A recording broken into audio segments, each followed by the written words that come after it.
Hi, this is Yulia. Here we are again. Welcome to all the rebels and revolutionaries. Last time, we saw the return of the Shah as a result of a coup that deposed the Prime Minister, Mohammad Mosaddegh.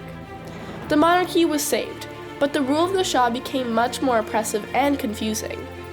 On one hand, most of the leftist and Islamic opposition groups were suppressed, and the much-feared secret police, SAVAK, hunted down the remaining leaders of the opposition. On the other hand, there was a sense of urgency to implement a set of social and economic reforms that would later become known as the White Revolution.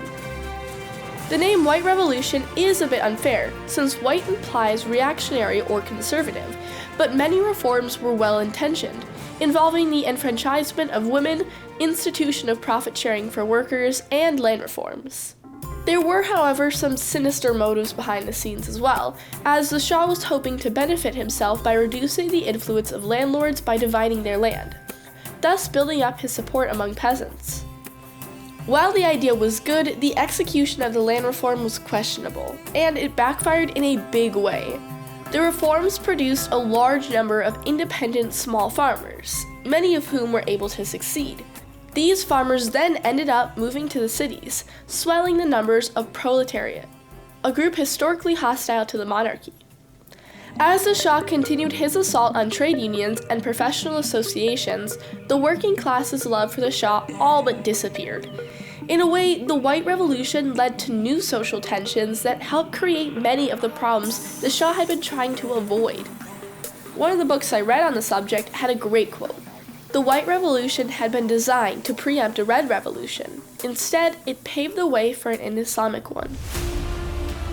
One of the most effective critics of the White Revolution and the overall westernization of Iran was Ayatollah Ruhollah Khomeini.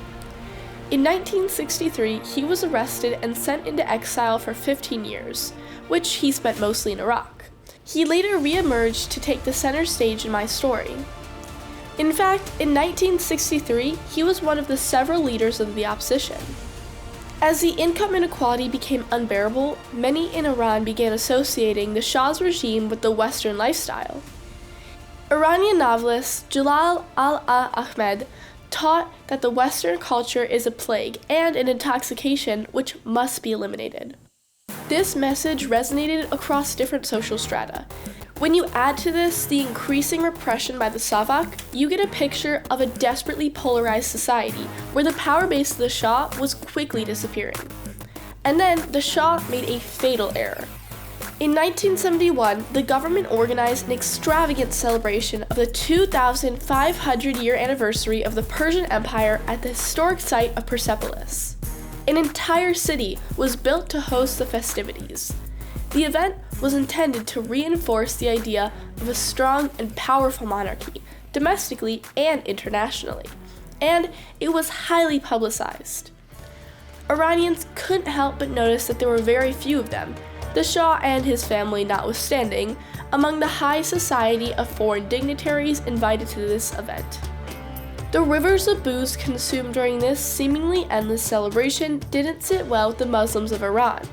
All this exaggerated the already dangerous levels of anti-Shah sentiment. Here is a good time to point out that the Iranian Revolution, in many ways, doesn't have a typical prerequisite. The driving factors of many revolutions, such as post-war instability, economic devastation, rebellious military officers, etc., were not present. In fact, in the early 1970s, Iran was a prosperous and outwardly secure monarchy, with a reasonably loyal military. Oil revenues were strong, perhaps too strong, as the Iranians on the top of the economic pyramid were buying everything in sight, causing inflation, which ordinary people can scarcely tolerate, thus creating a very visible sign of the economic disparity. By the late 1970s, social discontent in Iran was only contained by the petrodollars and fear of the SAVAK. The Shah was heavily dependent on the US. So, when the new US President, Jimmy Carter, politely reminded Mohammad Reza Shah of the importance of political rights, he attempted to pacify the new US President. The Shah allowed the liberal opposition to form organizations openly critical to the Shah's government. The Shah remained convinced that this olive branch to the opposition would make it even less coherent than before. But the deaths of 2 people interfered with his calculations. On June 18, 1977, a famous Iranian revolutionary and arguably the most formidable figure to unite the anti-Shah forces died in the UK.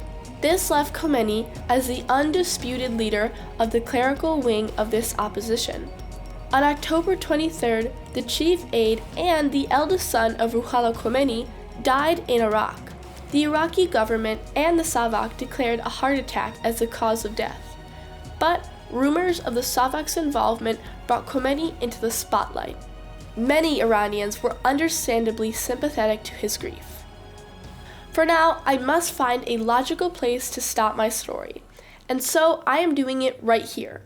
Please subscribe to my channel, debate, voice your opinions, and hopefully like what I'm doing here. Take care, and I'll see you next time on my channel, Rebels and Revolutions.